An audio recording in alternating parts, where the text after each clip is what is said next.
यह घटना साल 1987 के 4 दिसंबर की है। जयपुर की रहने वाली 18 साल की रूप कंवर की शादी सीकर जिले के दिवराला में माल सिंह शेखावत से हुई थी। शादी के 7 महीने बाद में माल सिंह की बीमारी से मौत हो गई थी। तब कहा गया कि पत्नी रूप कंवर ने पति की चिता पर सती होने की इच्छा जताई और 4 सितंबर 1987 को सती हो गई। हालांकि राजपूत समाज और ग्रामीणों ने कहा था कि रूप कंवर अपनी मर्जी से सती हुई थी, लेकिन बाद में पुलिस तफ्तीश हुई जिसमें यह बात सही नहीं निकली कि रूप कंवर अपनी मर्जी से सती हुई थी।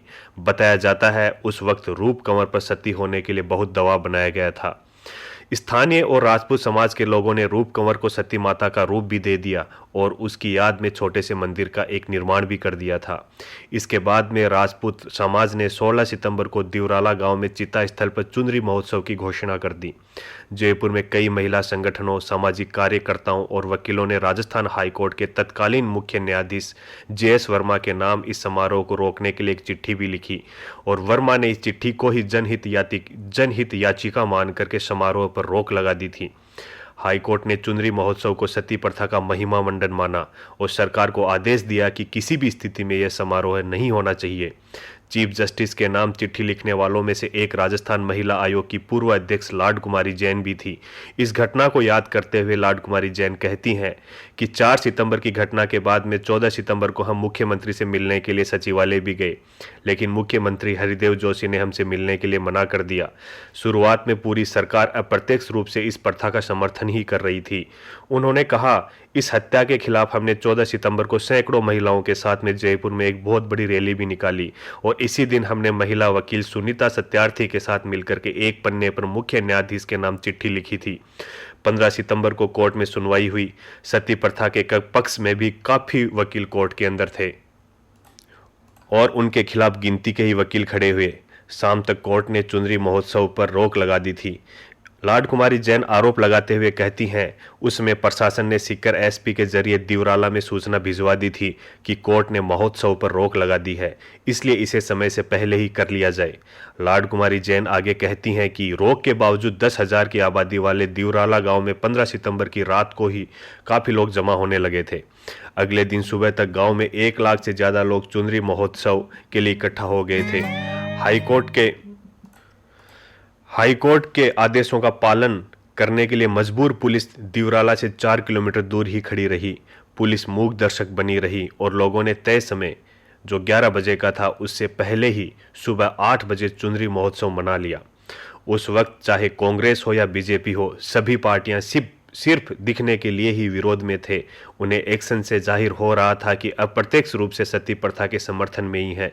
न तो सत्ता पक्ष के किसी विधायक ने इसके इस्तीफे के खिलाफ आवाज उठाई और न ही विपक्षी दलों के किसी नेता ने, क्योंकि 1990 में विधानसभा के चुनाव होने थे, इसलिए नेता जनता की नाराजगी मोल नहीं लेना चाहते थे, खासकर पूरे राजपूत समाज की। चुनरी महोत्सव में दोनों पार्टियों के कई विधायक भी शामिल हुए थे। रूप कंवर सत्याकांड से राजस्थान की देश भर में आलोचना होने लगी थी। राजस्थान के तत्कालीन गृह मंत्री गुलाब सिंह सख्तावत की अध्यक्षता में कमेटी बनी। राज्य सरकार 1 अक्टूबर 1987 को सती निवारण और उसके महिमा मंडन को लेकर के एक अध्यादेश लेकर के आई, जिसे तत्कालीन मुख्यमंत्री हरिदेव जोशी की अध्यक्षता में मंत्रिमंडल ने मंजूरी दी थी। अध्यादेश के तहत किसी विधवा को प्रत्यक्ष या अप्रत्यक्ष रूप से सती होने के लिए उकसाने वालों को फांसी या उम्र कैद की सजा देने और ऐसे मामलों में महिमा मंडित करने वालों को 7 साल की कैद और अधिकतम 30,000 रुपये जुर्माना लगाने का प्रावधान भी रखा। मंत्रिमंडल द्वारा अध्यादेश पारित करने के बाद तत्कालीन राज्यपाल बसंत दादा पाटिल ने राजस्थान सती निरोधक अध्यादेश 1987 पर दस्तखत कर दिए थे। बाद में सती निवारण अधिनियम को राजस्थान सरकार द्वारा 1987 में कानून बनाया। भारत सरकार ने इसे 1988 में संघीय कानून में भी शामिल किया। रूप कंवर के भाई गोपाल सिंह राठौड़ इस कानून को गलत मानते हैं। वो कहते हैं कि हमारी धार्मिक मान्यताओं के बीच में कानून नहीं आना चाहिए, इसलिए हम इस कानून के खिलाफ हैं। अक्टूबर में अध्यादेश लाने के बाद भी राजपूत समाज ने जयपुर के रामलीला मैदान में कानून की खिलाफत की थी। मैं सती प्रथा निवारण कानून के विरोध में आज भी हूँ, यह है रूप कंवर के भाई गोपाल सिंह राठौड़ का कहना है।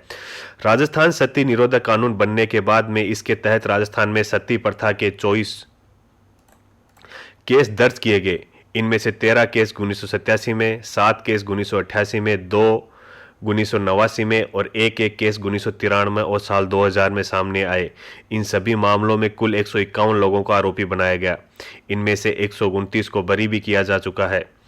9 आरोपियों पर अभी ट्रायल चल रहा है। बाकी बचे हुए 13 आरोपियों में से कुछ की तो मौत हो गई है, कुछ अभी फरार चल रहे हैं। हालांकि रूप कंवर का केस सती होने का आखिरी केस है जिसमें किसी महिला की मौत हुई है। इसके बाद दर्ज हुए मामलों में महिलाओं ने सती होने की कोशिश की लेकिन उन्हें बचा लिया गया। वरिष्ठ पत्रकार जितेंद्र सिंह शेखावत कहते हैं कि राजपूतों की नज़र में सती होना सही है और पारंपरिक घटना थी, लेकिन आधुनिक समाज में ऐसी घटनाओं का विरोध होना ही था। राजपूतों ने रूप कंवर के सती होने के समर्थन में जयपुर में काफ़ी प्रदर्शन भी किया, जिससे सरकार भी थोड़ी डर गई थी। वे कहते हैं, लेकिन जितना राजपूत समाज इस घटना के समर्थन में था, उतना ही प्रबल प्रदर्शन इस प्रथा के विरोध में भी हमें देखने को मिला था। वामपंथी संगठनों से जुड़े हुए लोगों ने इस प्रथा का बहुत विरोध किया था और बहुत अधिक प्रदर्शन भी किए थे।